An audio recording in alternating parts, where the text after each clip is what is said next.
Hello everyone. ఇవాళ నా స్టైల్లో హక్కా నూడిల్స్ చూపించబోతున్నాను.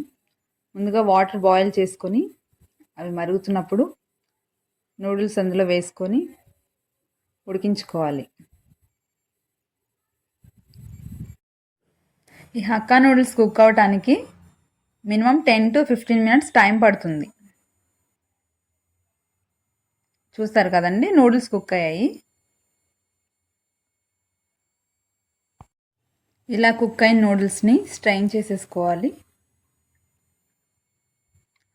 ఆ తర్వాత ఈ నూడిల్స్లో చల్లటి నీళ్ళు పోసేయాలండి. అప్పుడు స్టిక్కీగా అవ్వకుండా పొడి పొడిలాడుతూ ఉంటాయి నూడిల్స్ కావాల్సిన వెజ్జీస్ అన్నీ కట్ చేసుకొని పక్కన పెట్టుకోవాలి. ఆయిల్ హీట్ అయిన తర్వాత ఎగ్స్ పగలగొట్టుకొని వేసుకోవాలండి.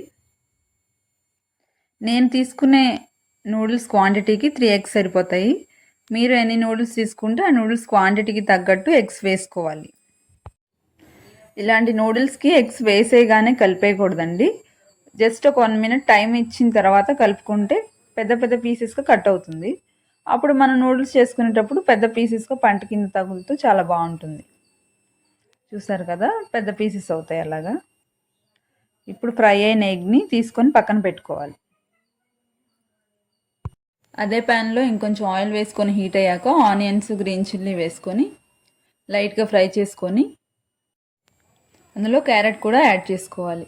వెజ్జీస్ ఏవైనా సరే గోల్డెన్ బ్రౌన్ లాగా ఫ్రై అవ్వాల్సిన అవసరం లేదండి. కాస్త క్రంచిగానే తగులుతూ ఉండాలి. వెజ్జీస్కి సరిపడా సాల్ట్ వేసుకొని కొంచెం సేపు మూత పెట్టుకొని జస్ట్ 1 minute ఉంచితే సరిపోతుంది. అదిగోండి, అప్పుడు క్రంచీగాను ఉంటాయి, లైట్గా సాఫ్ట్గాను ఉంటాయి. ఆ టైంలో ఎగ్ వేసేసుకోవాలి, ఫ్రైడ్ ఎగ్ వేసేసుకోవాలి. వేసుకున్న తర్వాత ఎగ్, వెజ్జీస్ అన్నీ కలిసేలాగా ఒకసారి కలుపుకోవాలి. ఇలా కలుపుకున్న దాంట్లో నూడిల్స్కి సరిపడా సాల్ట్ ఇక్కడే వేస్తున్నానండి నేను. సాల్ట్ వేసుకొని కొంచెం పెప్పర్ పౌడర్ వేసుకుంటున్నాను.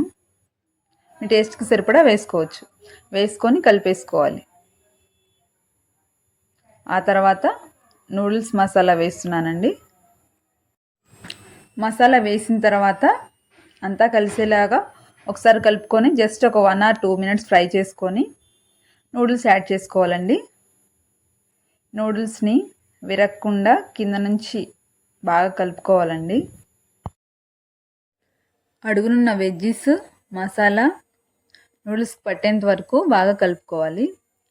ఫైనల్గా స్ప్రింగ్ ఆనియన్స్ వేసుకొని హై ఫ్లేమ్లో పెట్టుకొని జస్ట్ 1 minute కిందకి పైకి కలుపుకొని స్టవ్ ఆఫ్ చేసుకొని వేడివేడిగా నూడిల్స్ సర్వ్ చేసుకొని ఫైనల్గా స్ప్రింగ్ ఆనియన్స్తో గార్నిష్ చేసుకుంటే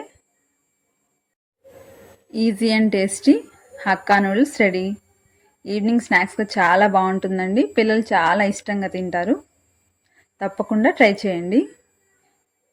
నా వీడియో నచ్చితే లైక్ చేసి నా ఛానల్ని సబ్స్క్రైబ్ చేయండి.